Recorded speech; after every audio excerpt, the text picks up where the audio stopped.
Hello guys, मैं हिमांशु स्वागत करता हूँ फिर से एक नए वीडियो में। दोस्तों, आज का जो वीडियो है ना बहुत ही ज़्यादा इंपॉर्टेंट वीडियो होने वाला है, क्योंकि ये वीडियो में अगर आपने पूरा वीडियो देख लिया तो आप यकीन मानिए कि आप प्रॉफिटेबल ट्रेडर बन सकते हैं। जी हाँ, ये ऐसा मैं क्यों बोल रहा हूँ आपको ये वीडियो देख करके पता चल जाएगा। क्योंकि आज का जो टॉपिक है ना, डिमांड एंड सप्लाई, ये जो टॉपिक है ना, ये अपने आप में ही बहुत बड़ा टॉपिक है और सबसे बेसिक और सबसे ज़्यादा असरदार ये टॉपिक है। ठीक है ना। अगर इसके बारे में आपने सीख लिया तो आप बिल्कुल ट्रेडिंग आपके लिए बहुत आसान हो जाएगा। तो चलिए वीडियो को बिना किसी देरी के शुरू करते हैं। राधे राधे दोस्तों, मैं हिमांशु स्वागत करता हूं फिर से अपने चैनल पांडे निवेश नीति पर। तो चलिए वीडियो को बिना किसी देरी के शुरू करते हैं। देखिए, डिमांड क्या होता है, सबसे पहले तो हम ये समझ लेते हैं कि डिमांड किसे कहते हैं। इसको हम एक और भाषा में बोलते हैं जिससे बोलते हैं डिमांड का मतलब होता है सपोर्ट एरिया। ठीक है, और उसे टेक्निकल लैंग्वेज में बोले तो डिमांड बोला जाता है।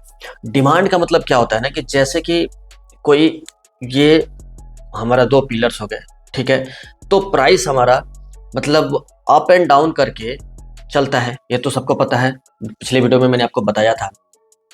तो डिमांड ये होता है जहां पे प्राइस आ करके टकराता है और फिर वहां से जब बड़े कैंडल्स बनते हैं ना, तो फिर वो एक एरिया डिमांड एरिया बन जाता है। ठीक है, ये सारी चीज़ें हम लोग चार्ट पे भी समझेंगे और वीडियो लास्ट तक देखिए कि लास्ट में बहुत ही ज़बरदस्त स्ट्रेटेजी भी बताने वाला हूँ, जिस तरीके से मैं भी ट्रेड करता हूँ और वो आप भी सीख करके प्रॉफिटेबल ट्रेडर बन सकते हैं। तो वीडियो बिना स्किप किए लास्ट तक देखिएगा, क्योंकि आधा अधूरा ज्ञान बेकार होता है।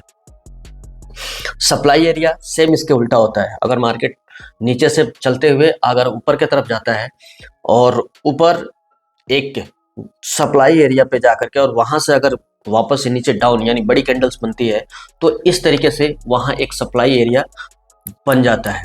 अब ये जानने वाली बात है कि ये बनता कब है और इसको हम आइडेंटिफाई कैसे करेंगे, क्योंकि ऐसे तो मार्केट में तो हमेशा अप एंड डाउन तो होते रहते हैं, तो फिर अपन इसको आइडेंटिफाई कैसे करेंगे कि यहाँ सप्लाई है और यहाँ डिमांड है। तो इसके लिए हमें चार्ट पे चलना होगा और चार्ट पे समझना होगा कि हम इसको किस तरीके से आइडेंटिफाई कर सकते हैं।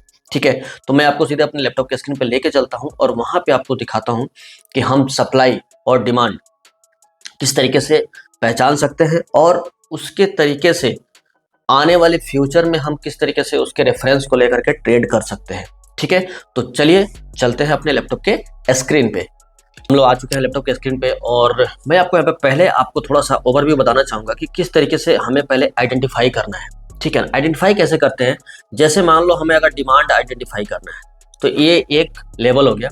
इस लेवल पे क्या होता है ना, अगर यहाँ से कोई बड़ा बड़ा अगर 3 कैंडल बन जाता है, ठीक है, 3 कैंडल यानी कंटिन्यू में 3 कैंडल बनना चाहिए। ये नहीं कि एक कैंडल बना वहां पे हम डिमांड अप्लाई कर लिए, और किस तरीके से कहाँ हमें इग्नोर भी करना है ये भी मैं आपको बताऊंगा। ठीक है ना, इस तरीके से अगर 3 कैंडल बन जाता है ना, तो फिर ये जो एरिया होता है ना, ये एरिया हमारा डिमांड का काम करने लगता है।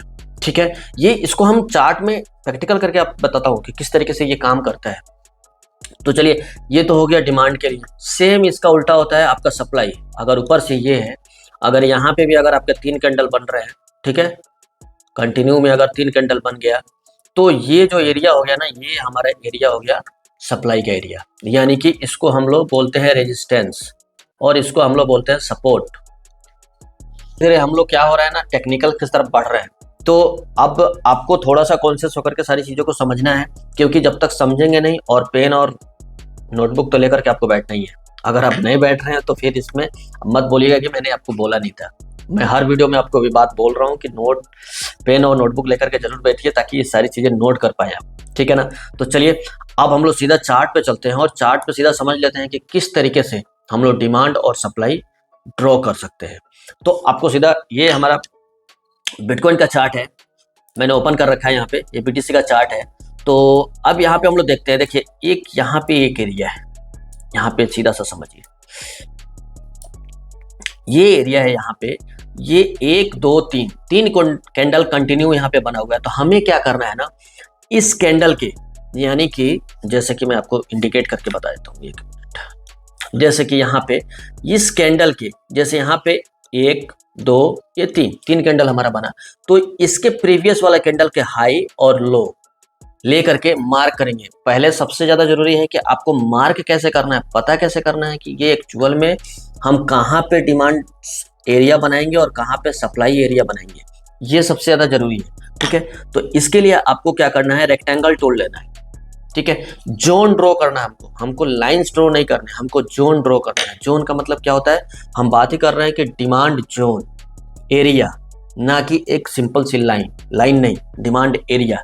हमें क्या करना है, रेक्टेंगल टूल लेना है और इसका हाई लेना है और इसका लो लेना है, और हमें इसको राइट साइड में ऐसे एक्सपांड कर देना है ऐसे। ये हमारा हाई हो गया, ये हमारा लो हो गया, और हमने इसको राइट साइड में एक्सपांड कर दिया। अब डिमांड एरिया का मतलब क्या होता है कि जब भी मार्केट वापस जब इस एरिया पे आएगा तो यहाँ पे हमें सेम इसी तरह के कुछ कैंडल्स देखने को मिल सकते हैं। देखिए, कोई भी डिमांड एरिया बिल्कुल परफेक्ट नहीं होता है, यानी कि कोई भी एकदम इतना स्ट्रांग नहीं होता है। हो सकता है उसे अगर सेलर्स मजबूत है तो उसको तोड़ भी सकते हैं। ठीक है, और कोई भी सप्लाई एरिया परमानेंटली नहीं होता है, अगर उसको बायर्स अगर मजबूत है तो उस एरिया को तोड़ सकते हैं। ठीक है ना, तो यहाँ पे क्या होता है, जैसे कि मैं आपको बता दूं, देखिए यहाँ पे क्या हुआ, सिंपल सा बात है। यहाँ पे हम लोग को देखने को मिल रहा है कि ये हमारा जो एरिया था, इस एरिया के पास जैसे ही हमने एक्सटेंड किया, यहाँ पे देखिए फर्स्ट टाइम ये मार्केट आया, फर्स्ट टाइम आया, कितना बड़ा शूटअप हुआ, यहाँ पे बहुत बड़ा कैंडल बना। सेकेंड टाइम वापस इसी एरिया पे मार्केट आया, लेकिन यहाँ पे क्या किया, हल्का सा नीचे जाने की कोशिश किया, और यहीं पे रिटेल ट्रेडर सबसे ज्यादा ट्रैप होते हैं। ठीक है ना, तो इसको बिल्कुल आपको हड़बड़ी में ट्रेड नहीं लेना है। ठीक है ना, थोड़ा सा इंतजार करना है, कंफर्मेशन के साथ ट्रेड लेना है। ये हमारा 5 मिनट का टाइम फ्रेम है। ठीक है, 5 मिनट के टाइम फ्रेम में बिटकॉइन का चार्ट है, और यहाँ पे आप देख रहे हैं ये 3 तारीख का चार्ट है। अभी हाल फिलहाल का बता रहा हूँ मैं, कोई ज्यादा दिन का भी नहीं है, हाल फिलहाल का बता रहा हूँ। ये इसी मंथ का है, तो ये यहाँ पे इस कैंडल का रेफरेंस लेकर के हमने यहाँ पे डिमांड अप्लाई किया, और ये जोन पे देखिए, अगर मैंने आपको लाइंस बोला था कि लाइंस ड्रॉ नहीं करना है, वो क्यों नहीं करना है आपको अब यहाँ पे समझ में आ गया होगा। अगर हम लोग सिर्फ यहाँ पे ये इस एरिया पे लाइंस ड्रॉ कर देते तो क्या होता है, यहाँ पे तो ये ब्रेकडाउन हो गया ना, ब्रेकडाउन होने के बाद तुरंत यहाँ पे बाय कर लेते आप, मतलब आप सेल करते बिटकॉइन को सेल करते, और क्या हुआ उसके बाद में सीधा प्राइस एक कैंडल नीचे और उसके बाद सीधे ऊपर, आपका तो एसएल चला जाता। तो इसलिए मैं बोल रहा हूँ कि कंफर्मेशन के साथ ही ट्रेड करना होता है। तो हमें कभी भी ड्रॉ करना है तो जोन ड्रॉ करना है, चाहे डिमांड में कीजिए चाहे सप्लाई में कीजिए। ठीक है, तो चलिए तेजी से हम लोग समझ लेते हैं। तो यहाँ पे जैसे ही मार्केट आया, ये यहाँ पे शूटअप हो गया। अब यहाँ पे मार्केट आया, यहाँ पे देखिए ये कैंडल में लग रहा है कि हमें ब्रेक कर दिया, लेकिन ब्रेक किया है, वापस अंदर आकर के क्लोज कर दिया। अब हमें कंफर्मेशन का इंतजार करना है। जैसे ही ये हमारा कैंडल, किस तरह का कैंडल है, एकदम माराबोजू कैंडल है, फुल ग्रीन कैंडल बना है, और यहाँ पे हमें एंट्री मिल सकता है। यहाँ सप्लाई को हम लोग समझ लेते हैं थोड़ा सा, किस तरीके से सप्लाई हम लोग ड्रॉ करते हैं। यहाँ पे देखिए क्या होता है ना कि सप्लाई के लिए हमें ये जो एरिया है, देखिए यहाँ पे ऐसा, यहाँ पे दिख रहा है 1 2 3 कैंडल यहाँ पे दिख रहा है। यहाँ पे और भी है 4-5 कैंडल गिरे हुए हैं, लेकिन हमको मिनिमम 3 कैंडल देखना ही देखना है। ठीक है, तो ये हमारे लिए परफेक्ट है। तो इसका हम लोग हाई और लो दोनों हम लोग मार्क कर लेते हैं। तो चलिए इसको हम लोग मार्क कर लेते हैं एक बार, किस तरीके से। यहाँ पे हम लोग रेक्टेंगल टूल ले लेते हैं। रेक्टेंगल टूल से इसका हाई लेते हैं और इसका लो लेते हैं।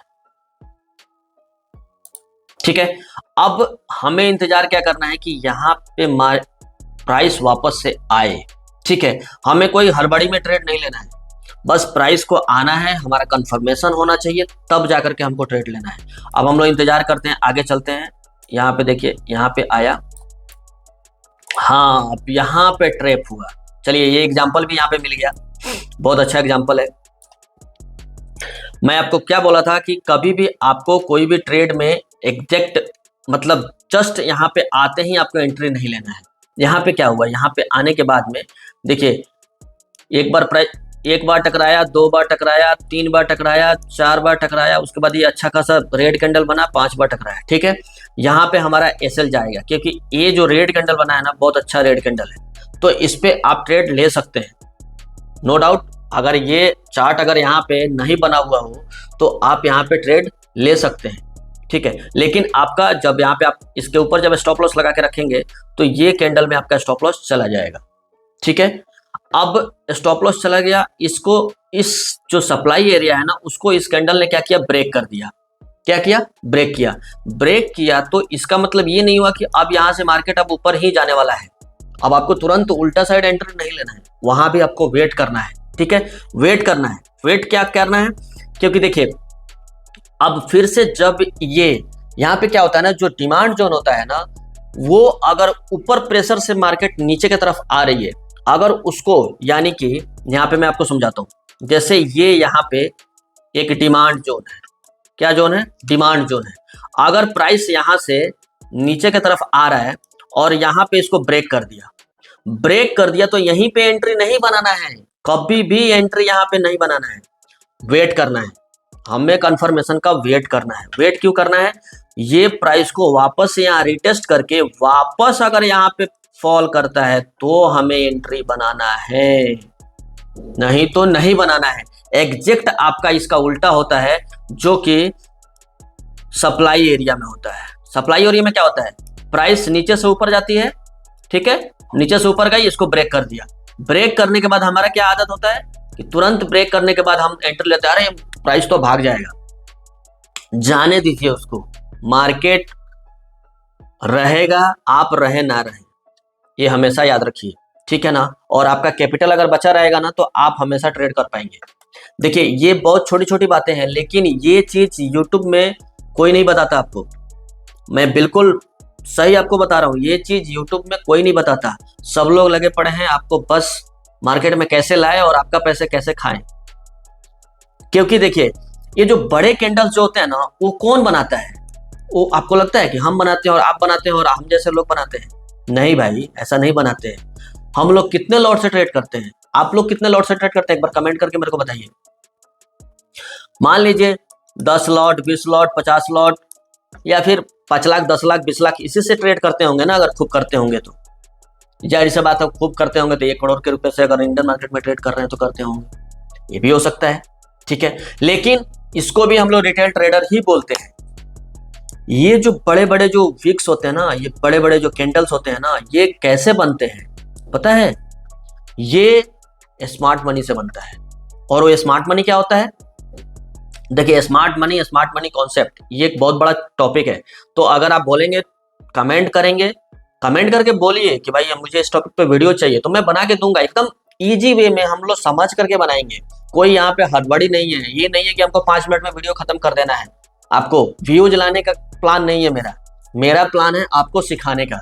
ठीक है ना, तो ये आपको सीखना है, और सीखने के लिए इस चैनल को सब्सक्राइब करके रखिए, बेल आइकन को दबा लीजिए, ताकि वीडियो हमेशा आएगा तो आपके पास नोटिफिकेशन आएगा। क्योंकि ये जो चीजें हैं ना, बहुत छोटी छोटी चीजें हैं, और ये चीजों को इग्नोर कर देते हैं लोग, और पैसा यहीं बनता है, पैसा यहीं बनता है। ठीक है, इसके साथ में बहुत सारी फैक्टर्स होते हैं जो कि ट्रेड लेने से पहले आपको देखना होता है, तो उसको देख करके ही ट्रेड लिया जाता है। ठीक है, तो ये जैसा कि मैं आपको बता रहा था कि यहाँ पे सप्लाई एरिया को मार्केट ने, प्राइस ने ब्रेक किया, ब्रेक करने के साथ ही हम एंटर कर जाते हैं, बट ऐसा नहीं करना है, एंटर नहीं करना है, यहाँ पे इंतजार करना है इसके रिटेस्ट का। फिर यहाँ पे अगर एक अच्छा खासा अगर कैंडल्स बनता है जो कि ग्रीन हो, तो फिर हम यहाँ पे एंट्री कर सकते हैं। ठीक है, उस कैंडल के हाई पर एंट्री करेंगे, अगर दूसरा कैंडल उसको ब्रेक कर रहा है तो उस कैंडल के हाई पे एंट्री करेंगे, और उस कैंडल के लो का हम लोग स्टॉप लॉस रख के एंट्री बना सकते हैं। ठीक है, लेकिन यहाँ पे क्या हुआ, यहाँ पे ये क्या हो रहा है, यहाँ पे ये जो कैंडल एक बना भी है, उस ठीक इसी के पास में आकर के क्लोजिंग कर दिया, इसको ब्रेक करके ऊपर नहीं गया। यहाँ पे जो कैंडल गया ऊपर तो गया, लेकिन क्लोजिंग कहाँ दिया, नीचे दिया। ये सारी चीजें हमको देखना होता है, क्योंकि देखिए यहाँ पे आपका हार्ड एंड मनी इन्वेस्ट हो रहा है, तो आप पैसा जब अपना इन्वेस्ट कर रहे हैं ना, तो बहुत सोच समझ करके, क्योंकि कमाया हुआ पैसा है आपका, तो उसको कहीं पे भी अगर आप इन्वेस्ट कर रहे हैं ना, तो कोशिश कीजिए कि गंवाए नहीं। ठीक है, गंवाना नहीं है पैसे को। तो यहाँ पे क्या हुआ है, यहाँ पे कंसोलिडेट होकर के मार्केट वापस से डिमांड एरिया को फिर से ब्रेक किया है। ब्रेक करने के बाद वापस से नीचे आया, फिर रिटेस्ट किया, फिर वापस नीचे चला गया। ठीक है, नीचे चला गया। तो इस तरीके से ये यहाँ पे ये काम हुआ है। और यहाँ पे जो ये जो फेज है ना, ये जो फेज मैं आपको दिखा रहा हूँ, ये इतना जो फेज है ना, ये फेज देखिए एकदम क्या है, यहाँ पे मार्केट क्या हुआ है, कंसोलिडेट हुआ है। कंसोलिडेट का मतलब क्या होता है, मार्केट एक रेंज में घूमता रहता है। जैसे ये या इसका हाई ले लीजिए और यहाँ पे इसका लो ले लीजिए, इस एरिया में मार्केट कंसोलिडेट हुआ है, यानी कि इसी पे घूम रहा है। तो ये जो कंसोलिडेशन वाला जो फैक्टर होता है ना, ये फैक्टर भी आपका एक डिमांड और सप्लाई का काम करता है। ठीक है, अगर इस कंसोलिडेशन से मार्केट ऊपर की तरफ चला गया है, तो आने वाले टाइम में ये जो एरिया है ना, ये आपका डिमांड का काम करेगा। अगर कंसोलिडेशन से मार्केट अगर नीचे की तरफ ब्रेक कर देता है, नीचे आ जाता है, तो वो जगह पे आपको, जैसे इस तरीके से अगर नीचे आ जाता है, तो उस जगह पे जब वापस प्राइस घूम के इस एरिया पे आएगा, तो यहाँ पे क्या होगा, ये आपका सप्लाई का काम करेगा। किसका काम करेगा, सप्लाई का काम करेगा। और ऊपर से मुड़ करके अगर इस एरिया पे आता है, तो ये डिमांड का काम करेगा, डिमांड का काम करेगा। ये चीज बहुत ही छोटी सी बात है, लेकिन आपको ये समझना बहुत ज्यादा जरूरी है, क्योंकि इसी सप्लाई और डिमांड से ही मार्केट चलता है। ठीक है ना। चलिए, लास्ट में मैं आपको बताया था कि किस तरीके से, खैर मैं तो इसमें सब बता ही दिया आपको, और ट्रेड कैसे करना है ये भी मैं आपको थोड़ा सा बता देता हूं, किस तरीके से करना होता है। देखिए, कंफर्मेशन बहुत ज्यादा जरूरी होता है किसी भी चीज के लिए। कंफर्मेशन क्या लेना होता है, कंफर्मेशन ये लेना होता है कि जब भी एक होता है फिबोनाची रिट्रेसमेंट। क्या होता है, फिबोनाची रिट्रेसमेंट, उसको फिबोनाची भी बोलते हैं, फिबोनाची भी बोलते हैं। ये फिबोनाची रिट्रेसमेंट क्या होता है, इसमें 50% और 61.8 का जो रेशियो होता है ना, वो बहुत ज्यादा काम का होता है, और उसे हमें हमेशा ट्रेंडिंग मार्केट में यूज करना चाहिए। अब ट्रेंड क्या होता है, ये चीज मैंने पिछले वीडियो में आपको कवर किया था। देखिए, ट्रेंड होता क्या है कि 3 तरह के ट्रेंड, चलिए इसमें भी थोड़ा सा ओवरव्यू आपको दे देता हूँ। 3 तरह के ट्रेंड होते हैं। एक होता है अप ट्रेंड। क्या होता है, अप ट्रेंड, डाउन ट्रेंड, उसके बाद साइडवेज, साइडवेज मार्केट। ये 3 तरह के ट्रेंड होते हैं। ठीक है, अप ट्रेंड में क्या होता है, मार्केट अप साइड के लिए मूव करता है, ये अप ट्रेंड है। डाउन ट्रेंड में क्या होता है, मार्केट डाउन साइड के लिए मूव करता है। और साइडवेज में क्या होता है, जैसा कि ये फेज है, ये फेज दिख रहा है, यहाँ पे मार्केट इतना ही एरिया में, यानी कि up down up down up down करके इतना ही दूर में घूम रहा है। तो ये क्या बोलते हैं, इसको साइडवेज मार्केट बोलते हैं। यानी साइडवेज में मार्केट क्या होता है कि एक रेक्टेंगल के अंदर ही घूमता रहेगा, कभी टॉप पे जाएगा, कभी मिडिल से जाएगा, कभी टॉप पे आएगा, कभी इसे ऐसे ही घूमता रहता है। ठीक है, और जब इससे बाहर निकलेगा तो कंसोलिडेशन, जैसे मैंने आपको बताया था, उसको तोड़ेगा। तोड़ने के बाद में फिर वो आपका क्या होगा, डिमांड या फिर सप्लाई, जिधर भी तोड़े डिमांड या फिर सप्लाई, वो जैसे एक्ट करना स्टार्ट कर देगा। तो ये चीजें होती है समझना। फिबोनाची रिट्रेसमेंट कैसे यूज करते हैं, ये सारी चीजें मैं आगे वीडियो में भी सिखाऊंगा, बट यहाँ पे भी एक ओवरव्यू देता हूँ।